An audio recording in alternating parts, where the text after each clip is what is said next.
Welcome to Falu's Podcast Cafe.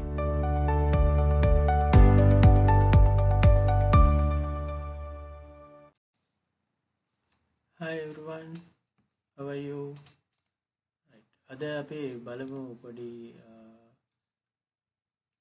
Computer එක පාවිච්චි කරලා අපිට අවශ්‍ය PDF එකකින් සමහරට PDF documents තියෙන්න පුළුවන් පිටු ගණනාවක් තියෙනවා.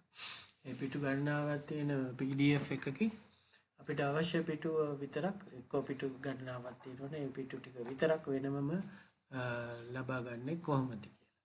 එතකොට පිටු තියෙනවා පිටු 50ක් තියෙනවා නම් එකෙන් අපිට අවශ්‍ය පිටු වෙන වෙනම අරගෙන ෆයිල්ස් වෙන වෙනම අපිට හදා ගන්න පුළුවන්. ඒක කොහොමද කරන්න කියලා අපි පොඩ්ඩක් බලමු. අපිට ඒ කාරණේ කරගන්න අවශ්‍ය වෙනවා අපේ PDF එක විවෘත කරගන්න අපිට පුළුවන් මේ වෙබ් බ්‍රවුසර් එකකින් විවෘත කරන්න. මම පාවිච්චි කරනවා Microsoft Edge කියන එක.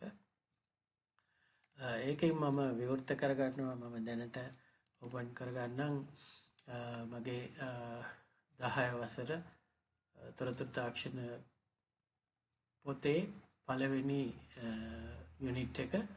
ඒ යුනිට් එකේ තියෙන පිටු 18ක්. මේ පිටු 18ම අවශ්‍ය වෙන්නේ නෑ මට.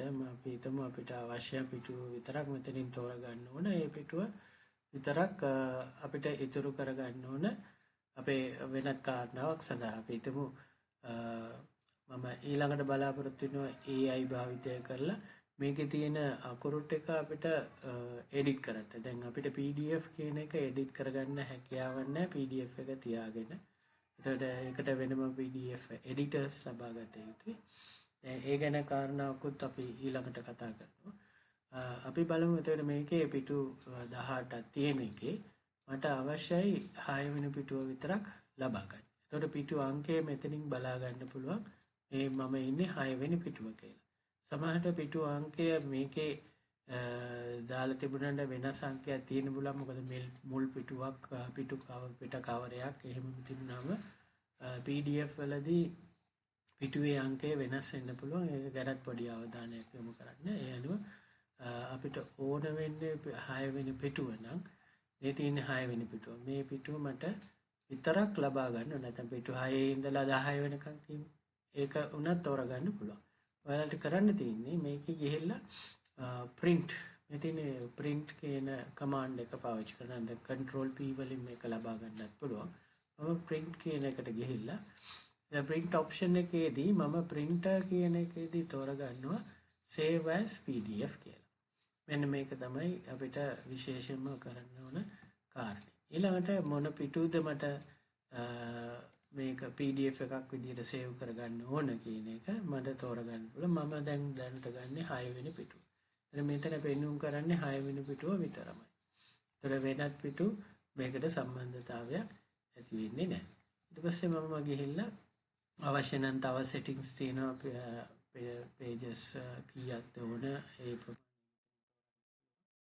ගැන වෙනස් කිරීමක් කරන්නේ නැතුව අපි මේක සේව් කරලා බලමු. ඒතර සේව් කිව්වහම අපි සේව් කරන එක කොතනද සේව් කරගන්න ඕනේ කියන එක අපි තෝරගන්න ඕනේ. මම ඩෙස්ක්ටොප් එකේ අලුත් ෆෝල්ඩර් එකක් හදන්නම්. හදලා මගේ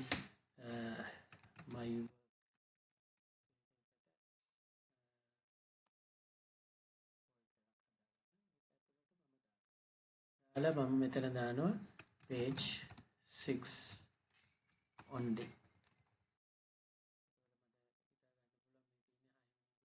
කියලා ඕන නම් මේකට තව එකතු කරන්න පුළුවන් ICT book grade 10 ඒක දැම්මොත් වඩාත් විස්තරාත්මක තේරුම් ගන්න පුළුවන්. right මම මේක සේව් කරගත්තා. එතකොට මට ඉතුරු වෙන්නේ page 6 විතරයි. දැන් මෙන්න downloads වලදී මම මේක open කරොත් මට open වෙන්නේ 6 වෙනි පිටුව විතරයි. එකම එක පිටුවයි මේකේ තියෙන්නේ. මේ තියෙන්නේ 6 වෙනි පිටුව.